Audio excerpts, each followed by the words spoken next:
Hello and welcome everybody to the Annuity Straight Talk podcast, episode number 194. Climbing right up there. Bryan Anderson, your host, founder and creator of AnnuityStraightTalk.com, solving financial problems one at a time, simplifying things. It's not all that complicated, but you don't know that until you break it down. Please like, subscribe, or comment on any of your favorite podcast platforms or on YouTube.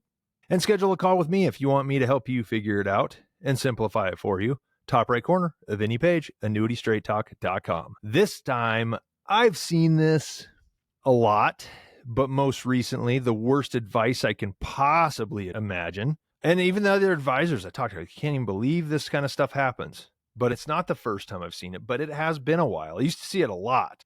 And I talked to another advisor last week, told him the story. He couldn't believe it either. He said, "Do you see that a lot?" I'm like, "Oh, yeah, it does." But yeah, there's some really greedy idiots working in this business, and it's frustrating to see them take advantage of nice people who are just looking for help.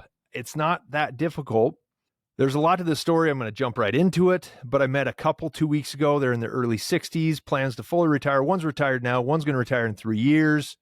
And when they made notes, their meeting notes, they simply said, "Hey, we want you to check out this annuity we're buying to see if everything's disclosed as far as fees and all that stuff." So first thing I asked, what is the purpose for buying an annuity? And they both said, "Well, we don't want to take risk and don't want to lose money." That's it. Okay. Well, that leaves the doors wide open. Yes, annuities can do it. A lot of other things can do it too. But in order for me to tell if it's a good thing, I have to be able to look at the contract. All right, what's the name of the company? Oh, I had Allianz. Okay, cool. What product is it? What do you mean product? What's the name of the contract? They've got a dozen different contracts. Which one is it? Well, he just said we wouldn't lose money. And I said, okay, that's fine, but what's the contract? If I'm trying to tell you if it's legit, I need to know exactly what it is. And without information about it, I can't tell you if that's suitable for the purpose or if they clearly hadn't seen any other options either.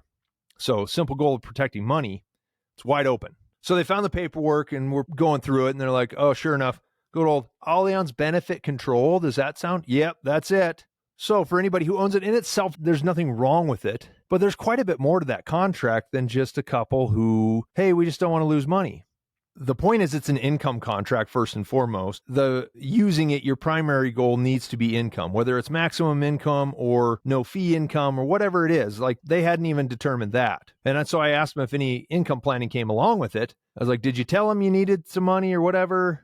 And they said, well, he didn't ask, but we could use a few $1,000s a month in a few years. Okay, fine. Did he ask if you needed income? According to them, he did not. So here's a paraphrase quote. This is about what one of them said. He said he didn't have a whole lot of time and just handed us some paperwork and told us there are no fees and we won't lose money and we can expect 0 to 10% return every year. So I know I'm dealing with probably they're new to the world of annuities. They got a guy who is just going through it quickly. Maybe he's got a leads. Maybe he's got a seminar series where he's used to people just taking his word for it after he has some other stuff. So I did a little question and answer instead of saying, this is about what it looked like. I said, well, how much did he tell you to put into the annuity? They said he told us to move our 401ks into it. I said, is that all of it? How much is in your 401ks? They said, yes. One of us has 400,000. The other has 1.3 million. And he told you put all of it in there. I said, what are the retirement assets do you have? And they said, well, we have some cash and some savings accounts and stuff, but that's the bulk of our retirement assets. We have the majority of it in our 401ks. Did he show you any other options?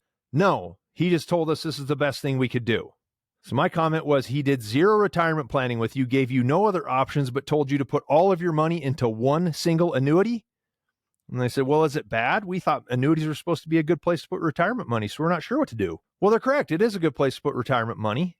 But it was like when they told me $1.7 million, one contract with 0 disclosure about the features of it, the limitations, the pros and cons, right? One single contract that doesn't even suit the purpose of anything they've explained in their retirement. It might meet part of it, but they haven't even sat down and clearly defined their goals first and then strategy, then product, the third thing. So they live in the Midwest and I live in Western Montana. Now, if you guys look over there, the camera's hitting the reflection of the lake, but over on that side and on that side, I got big mountains framing. So go to the east to get to the Midwest and we got several peaks that go up 10,000 feet between me and them. And I told them I'm really tall. I'm reaching as high as I possibly can, waving the largest red flag I've ever waved. And if they look to the west, I was hoping they could see it. Do not go through with this transaction. There's nothing criminal about it. There's something extremely unprofessional and ignorant about it. So lots of things wrong. I'm curious what you guys see is your biggest problem. If you want to leave a comment or send me an email when this newsletter goes out and all that stuff. Neighbors walking by, I want to say hi. So first is, should you have all of your money in annuities? That's not a recommendation I can make. If the answer is yes, should it all be in one contract? No, it should not. Is it okay to buy something you don't understand? Never, and certainly not with a large amount of money. Now, if this is in the millions of dollars, that's one thing. I don't care if you have 50,000, 500, or 5 million. It's the same principle, all of your money. Is it okay to rely on advice from someone who has no apparent concern for your well-being in retirement? You decide. I know a lot of people who have a majority of their money in annuities, but none of them have it in just one contract, and they all took time to build a portfolio of annuities with one or more advisors who help them address specific retirement concerns. As if the lack of professionalism and respect for these potential clients isn't enough, there's also the error of setting unrealistic expectations. He told them to expect 0 to 10% yield.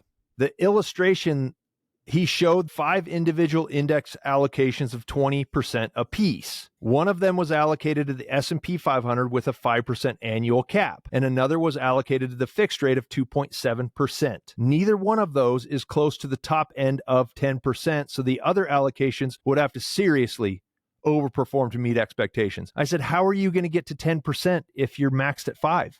That's where education comes in. That's where realistic expectations come from. I want to know who this guy is, to be honest with you, because I'd rather ads against some just telling people, if this is a kind of annuity you're getting and the advice you're getting from somebody who's a professional, then I understand why people hate them. I hate those kinds of annuities too. So 0% is realistic, but this contract would never reach 10%. The podcast I did last week about the bonus annuity the guy got out of an Allianz contract was averaging less than 1 from when rates were. The rates are better now. It should do okay, but it's not going to blow it out of the water. That's built to be a 3 or 4% contract. He didn't tell him that. And if you don't need income, you're better off buying a MYGA for sure. And if you're going to buy an index annuity because you like it, wouldn't you want something with twice the performance potential? And if you're buying an income contract, wouldn't you want the top of the market growth potential in a performance-based contract? So that's the one we talked about with Nate, the Income Vantage Pro, lots of different options. That's why you say goals first, because even in the last few weeks, I share a bunch of different product ideas. And I apologize. Some people have said, wait, what about this? It's like, well, we're looking at income. This is growth. This is accumulation. This is not touching it. You want to dip into it. You want to get money out of it. We're in a different ballpark here, right? It's likely that if this couple moved forward with the purchase, they would be extremely disappointed in just a few years, if not sooner. Now, no one should take the path that this couple was guided down. I hope nobody ever has to, but unfortunately, you're going to have to wade through it. That's what this website is for, to get you to pump the brakes. We're not here to prey on the good nature of nice people who have worked hard to become successful. And the exact contract doesn't really matter, but I'll touch on that shortly. If any of you have been in a similar situation, I hope you were advised by someone else to take your time with such an important decision. These guys just wanted to protect money. It was really easy. They can do that inside the 401k using their money market fund. Call CREF and have them put it in the money market fund if you're nervous and want to preserve it. Then it's going to sit and gain a decent interest rate while they learn about all the options they have and account for every retirement concerns one by one in a simple form, so they actually feel like they accomplished something rather than just stuffing the pockets of a greedy son of a whatever in the Midwest. If someone doesn't have the time to explain something in great detail, along with alternative options, they have no business in this industry, no matter what type of money is involved. Now, I talk to people pretty frequently. They say, well, I own this product and I know you don't like it. That's not true. This product is suited for a purpose. It's deferred income. For the benefit control, it can be used immediately, but it's good for a younger couple. And I know a lot of people that have it and it works just fine. It's suitable. It's appropriate. It's just fine. Is it the best? I don't think so, but I'm not going to fault anybody who buys it with a full understanding of what the contract is. It is just fine in the proper situation. I've shared the company website and explained to everyone the conditions of each contract. They are explained very well by the company itself. With respect to that, Allianz is very open about what they offer. The problem is that the products seem to attract the bottom feeders on the advisory side. That bonus is easy to sell, right? The 222 came out in 2014 is when I started talking about it. I've seen advisors recommend that someone put nearly 100% of their assets in a single contract dozens and dozens of times. People call every single time it was an Allianz bonus annuity, the 222 or the ABC. If I've seen it that many times, how many other times do you suppose it's happened?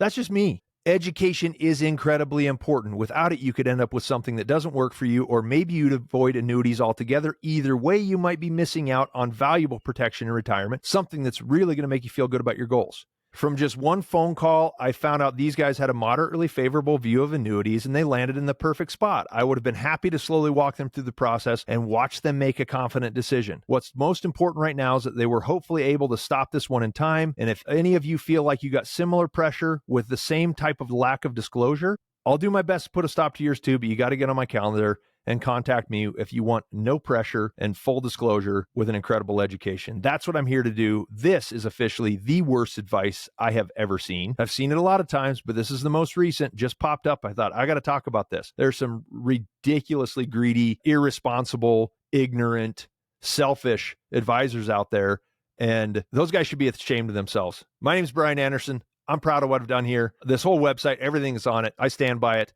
If you have any questions, you can get on my calendar, top right corner of any page on AnnuityStraightTalk.com. Share it with your friends, your advisors, your family. Like, subscribe, or comment anywhere you want. Let me know what you think. Challenge me if you want, and that is perfectly fine. I'm here for it, and I invite the opportunity to become better through education. I don't know everything, but I know a lot, and that's the way it is. So thank you guys for stopping by today for episode 194. I'm going to talk about another point of avoiding bad advice next week on episode 195. I'll be back for that next week. Thank you guys so much, and I'll see you there. Have a great day. Bye.